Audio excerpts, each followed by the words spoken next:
Hello दोस्तों, welcome back to my YouTube channel maths plaza. तो दोस्तों, आज मैं इस वीडियो में Bihar board class 6 Sanskrit chapter 6 जिसका नाम है सुभाषी तानी।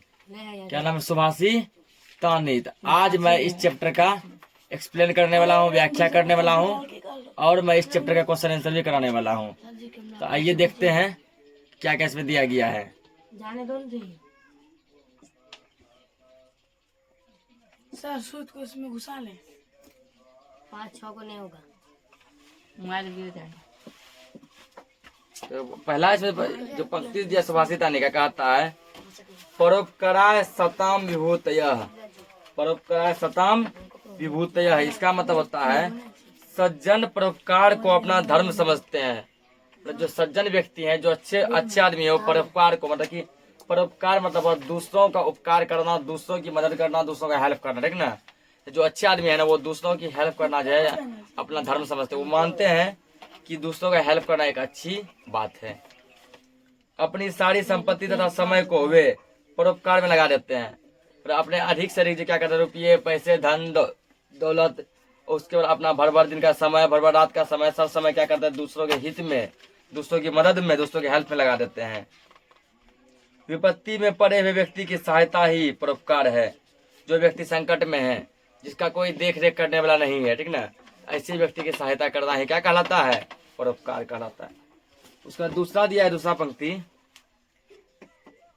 उदार चरिता नाम तू वसुधैव कुटुम्बकम, ठीक ना। इसका मतलब हुआ जो व्यक्ति हृदय से उदार अर्थात सबको अपना समझने वाले हैं, उन्हें सर्वत्र अपना परिवार ही दिखाई पड़ता है। कहता जो व्यक्ति ऐसे हैं जो कि समझो कि सबको अपना समझते हैं, सबको क्या समझते हैं? अपना समझते हैं, उसको सब अपना परिवार के भांति ही दिखाई पड़ता है, ठीक ना। उसको सब अपना परिवार यानी फैमिली जैसा दिखाई पड़ता है। सारी पृथ्वी उन्हें बंधु बांधव जैसी लगती है, मतलब पूरा पृथ्वी पे उसको अपना भाई बहन जैसा लगता है। उसको ऐसा लगता है कि पूरे पृथ्वी के एक एक आदमी उसके भाई बहन है। उसके बाद ये ऐसा सबको लगना चाहिए, किसी भी वैर भाव नहीं रखना चाहिए। उसके बाद क्या करते हैं, किसी से दुश्मनी और वैर भाव, किसी से दुश्मनी वो नहीं रखते हैं। अगला समझेंगे। अगला दिया है सुखार्थिनः कुतो विद्या, विद्यार्थिनः कुतो सुखम। इसका मतलब हुआ विद्या अर्जन करने में सुख दुख का विचार नहीं करना चाहिए। इसका मतलब जब हम पढ़ते हैं, ठीक ना, पढ़ने क्रम में जो है लाख कठिनाई आती है, पढ़ने क्रम में लाख कठिनाई आती है, लेकिन हमें जो है उन कठिनाइयों का सामना करना चाहिए, बल्कि घबराना नहीं चाहिए। विद्यार्थी का जीवन एक तपस्या है। विद्यार्थी के जीवन को क्या बताया गया? एक तपस्या बताया गया है कि विद्यार्थी का जीवन एक तपस्या है। केवल सुख की खोज करने वाला विद्यार्थी नहीं हो सकता है। कहता जो सुख खोज ले, जो क्या कर ले, सुख खोज ले, वो विद्यार्थी नहीं है। विद्यार्थी है तो उसके जीवन में दुख आएगा ही आएगा। विद्यार्थी के जीवन में दुख लिखा है। अगला पंक्ति दिया है सत्यम ब्रूयात प्रियम ब्रूयात न ब्रूयात सत्य प्रियम। इसका मतलब हुआ कि राजा और विद्वान में अंतर है, ठीक ना। राजा और विद्वान न 4 नंबर सत्य को प्रिय वाणी से जोड़ना चाहिए। सत्य को प्रिय वाणी से जोड़ना चाहिए। ऐसा सत्य ना बोलो कि किसी को अप्रिय लगे। सच बोलो, बात सही है, ठीक ना। झूठ तो हमें नहीं बोलना चाहिए, सच बोलना चाहिए। सच बोलो, लेकिन सच भी ऐसा बोलो, वो सच बोलो जो कि दूसरों को अच्छा लगे। ऐसा नहीं हो कि तुम्हारे सच बोलने से किसी का परिवार टूट जाए, किसी की फैमिली में कलह कचकच आ जाए, कहीं मार हो जाए, तो ऐसा सच मत बोलो। उस सच को छुपा कर ही रखो, ठीक ना। बोलो सच ऐसा बोलो जो कि दूसरों को प्रिय लगे। इसलिए सत्य तथा प्रिय दोनों में समझौता होना चाहिए। सत्य और प्रिय में क्या होना चाहिए? समझौता। अगला दिया है संपत्तो च महता मेक रूपता। इसका मतलब हुआ बड़े होने का लक्षण है कि सुख दुख में एक समान रहे। कहता जब तक देखो बच्चा रहता है, ठीक ना, बच्चा रहता है तो वो सुख को बड़ा समझता है, दुख को छोटा समझता है, ऐसे बहुत कुछ। लेकिन जब बोला गया जब हम बड़ा हो जाते हैं ना, हमें सुख और दुख में अंतर नहीं करना चाहिए, दोनों को एक समान समझना चाहिए। सुख के समय अहंकार से भर जाएं, विपत्ति के समय कायर दिनहीन हो जाए, यह बड़े ही पहचान नहीं है। ठीक है ना, यह बड़े की पहचान नहीं है। पता है कि अक्सर आदमी क्या करते हैं ना, जब सुखी रहते हैं पूरा अहंकार में चूर चूर हो जाते हैं। पूरा अहंकार में क्या होता है, चूर चूर हो जाते हैं कि जो है सो हम ही है, मेरे बिना जो दुनिया में कोई भी व्यक्ति कुछ नहीं है। और जब फिर गरीबी आता है तो बस कोटा फैलाते हैं आगे। बोला नहीं, गरीबी हो या अमीरी हो, सुख हो या दुख हो, सब दिन एक समान रहो। अगला कह रहा है स्वदेशे पूज्यते राजा विद्वान सर्वत्र पूज्यते। इसका मतलब हुआ राजा और विद्वान में कुछ अंतर है। राजा और विद्वान में क्या है, कुछ अंतर है। राजा वहीं सम्मानित होता है जहाँ उसका राज्य है, किंतु विद्वान को उन सभी स्थानों में सम्मान मिलता है जहाँ ज्ञान को आदर दिया जाता है। अब बोला देखो राजा और विद्वान में क्या कहाँ अंतर, पूजे दोनों जाते हैं। राजा को वही का व्यक्ति पूजेगा जहाँ का वो राजा है। जैसे कोई व्यक्ति मान के चलो बिहार का राजा है, पटना का, तो उसको पटने में पूजा जाएगा। कोई व्यक्ति मतलब दिल्ली का राजा है तो उसका इज्जत कहाँ मिलेगा, दिल्ली भर ही, बस उसके आगे नहीं। लेकिन जो विद्वान व्यक्ति है, जो पढ़े लिखे व्यक्ति है, वो दुनिया के किसी भी कोना में चल जाए उसका इज्जत हर जगह मिलेगा, उसे सब जगह सम्मान देंगे। ठीक है ना, रिस्पेक्ट देंगे। इसलिए जो है विद्वान को जो राजा से बड़ा बताया गया है। अगला सर्वे भवन्तु सुखिनः सर्वे सन्तु निरामया। इसका मतलब भारत के संतों की यह मुख्य कामना रहती है कि मुख्य कामना रहता है कि सभी लोग सुखी और निरोग रहें। एक एक व्यक्ति यही चाहता है। कहता है कि देखो बड़े बड़े महान पुरुष साधु महात्मा कामना है कि जितने भी व्यक्ति हैं सभी क्या रहे, सुखी रहें। सभी क्या रहे, आपस में सुखी रहे, मिलजुल कर रहे और निरोग रहे, मतलब कि बीमार नहीं पड़े। अगला ना लोभेन समम दुखम न संतोषातम परम सुखम। इसका मतलब लोभ दुख का कारण है और संतोष सुख देता है। कहता है जैसे मान चलो कि हमारे पास बहुत धन दौलत है, सब कुछ है, बहुत कुछ है, ठीक ना, लेकिन यदि हम जो है लोभ के शिकार हो गए, किसके शिकार हो गए, लोभ, यदि हम लोभी बन गए, यदि हम लोभी बन गए, ठीक ना, तो हमें जो है सुख अनुभव ही नहीं होगा। क्यों, हमारे मन में लोभ भर गया, हमें सुख भी दुख के समान लगेगा। जो चीज हमारे पास है वो भी हमको कम लगेगा। इसलिए बोला कि लोभ दुख का कारण है और संतोष सुख का। अगला दिया है आत्मनः प्रतिकूलानि न परेशान समाचरेत। इसका मतलब जो बात हमें प्रतिकूल लगती है वह दूसरों को भी वैसी ही लगती है। ठीक ना, कहता है कभी खुद में सोच के देखो कि जो बात हमें सुनने में खराब लगता है, अजीब लगता है, जिस बात को सुनकर हमें गुस्सा आता है, तो सोचो वो बात जब हम दूसरे व्यक्ति को बोलते हैं उन्हें भी सुनने में खराब लगता होगा, उनको भी गुस्सा लगता होगा। इसलिए हम ऐसी बात किसी के प्रति ना करें जो उसे कष्ट दें। इसलिए बोला कभी भी ऐसा बात नहीं बोलो जिससे तुम्हारे वजह से दूसरा व्यक्ति रोए, उसको कष्ट दे। अगला बुभुक्षितः किम ना करोति पापम। इसका मतलब भूखा व्यक्ति विवश होता है। जो व्यक्ति भूखा रहता है वो क्या होता है, विवश होता है। वह नियम विरुद्ध कार्य भी कभी कभी करने लगता है। उसको पता नहीं चलता भूख के समय में क्या हमारे लिए सही है, क्या हमारे लिए गलत है, और कभी कभी वो गलत काम भी कर बैठता है।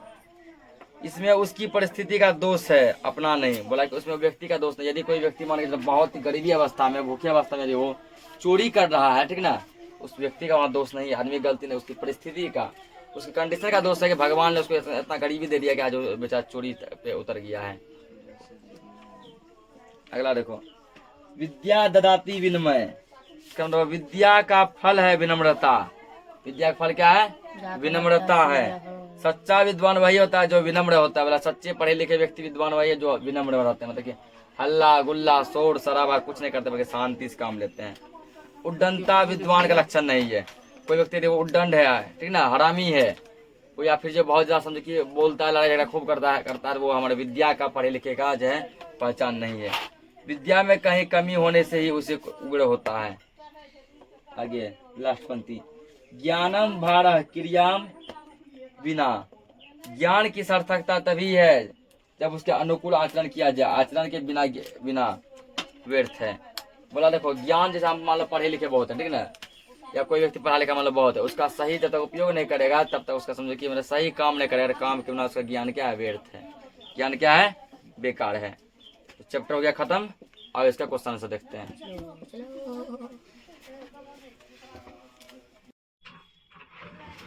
तो अभ्यास का पहला क्वेश्चन देखिए, कह रहा है निम्नलिखित भावार्थ को बताने वाले सुभाषित बताएं। ठीक ना, मतलब यहाँ पर आपको हिंदी दिया है और इस हिंदी का जो है क्या संस्कृत होगा वो पूछ रहा है। भूखा व्यक्ति क्या नहीं कर सकता, इसका आपको होगा बुक्षितः किम ना करोति पापम। अगला, राजा को अपने देश में सम्मान मिलता है जबकि विद्वान सभी जगह पूजे जाते हैं, इसका क्या मतलब होगा। इस पर क्या होगा, स्वदेशे पूज्यते राजा विद्वान सर्वत्र पूज्यते। ठीक ना, राजा को केवल देश में सम्मान मिलता है और विद्वान जन हर जगह पूजे जाते हैं। उसके बाद अगला जैसे दिया गया है कि 3 नंबर, उदार विचार वालों के लिए संसार ही कुटुंब हैं। तो आत्मनः प्रतिकूला उदार चरिता नाम तू वसुदैव कुटुंबकम, ये होगा। अगला दिया है कि अपने से विपरीत आचरण दूसरों के लिए ना करें। आत्मनः प्रतिकूलानि ना परेशान समाचरेत। अगला, आचरण के बिना ज्ञान व्यर्थ है। ज्ञानम भारः क्रिया बिना। अगला, महान व्यक्ति सदा एक सा रहता है। तो समतो च विपतो च महता मेकरूपता। आगे, सज्जनों की संपत्ति दूसरों के उपकार के लिए होती है। परोपकाराय सताम विभूतयः। अगला क्वेश्चन देखिए, दूसरा नंबर क्वेश्चन देखिएगा, निम्नलिखित शब्दों के अर्थ बताएं। परोपकाराय, इसका दूसरों की भलाई। कुटुंबकम मतलब परिवार। सुखार्थीन, सुख चाहने वालों को। अगला फिर दिया है निरामयः मतलब निरोग। स्वदेशे मतलब अपना देश। अगला क्वेश्चन देखिए 4 नंबर, कहा दिए गए प्रश्न का उत्तर लिखिए। अब ये प्रश्न उत्तर वाला आ गया। तो पहला दिया है कि किसके लिए संपूर्ण पृथ्वी परिवार के समान है। तो उदार हृदय वालों के लिए संपूर्ण पृथ्वी ही परिवार के समान है। ख नंबर, विद्या किससे प्राप्त नहीं होती है। किससे, तो सुख चाहने वालों को विद्या प्राप्त नहीं होती है। आगे, किस प्रकार की वाणी बोलनी चाहिए। तो सत्य एवं प्रिय वाणी बोलनी चाहिए। कौन सभी जगह पूजे जाते हैं। विद्वान सभी जगह पूजे जाते हैं। अगला, विद्या से क्या प्राप्त होती है। विद्या से विनिमय प्राप्त होती है। अब जब विलोम शब्द लिखिए, सत्यम, इसका असत्यम, प्रियम अप्रियम, सुखम दुखम, ज्ञानम मूर्ख, पापम, एक मिनट उल्टा हो गया, विद्वान मूर्खम, ज्ञान, उसके बाद जो है ज्ञानम अज्ञानम, पापम पुण्यम, आत्मनः प्रात्मनः। रिक्त स्थानों को भरें। डैश सताम विभूतयः, परोपकाराय सताम विभूतयः। आगे, विद्वान डैश पूज्यते, विद्वान सर्वत्र पूज्यते। अगला, सर्वे सन्तु डैश, तो क्या होगा इसका, सर्वे सन्तु निरामयः। डैश परम सुखम, ना संतोषात परम सुखम। विद्या डैश विनिमय, विद्या ददाती विनिमय। अगला दिया है मिलान कीजिए। 1 का परोपकाराय, इसका मैच होगा ख नंबर में, सताम विभूतयः। फिर 2 नंबर, उदार चरिता नाम, इसका मैच होगा क नंबर में, वसुदैव कुटुंबकम। तीसरा, स्वदेशे पूज्यते, इसका होगा घ नंबर, राजा। अगला, बुभुक्षितः किम ना करोत, किम ना, इसका अंगो होगा, करोति पापम।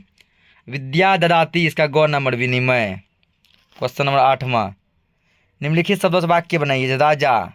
राजा स्वदेशे पूज्यते। अगला, विद्वान सर्वत्र पूज्यते। स्वदेशे पूज्यते राजा।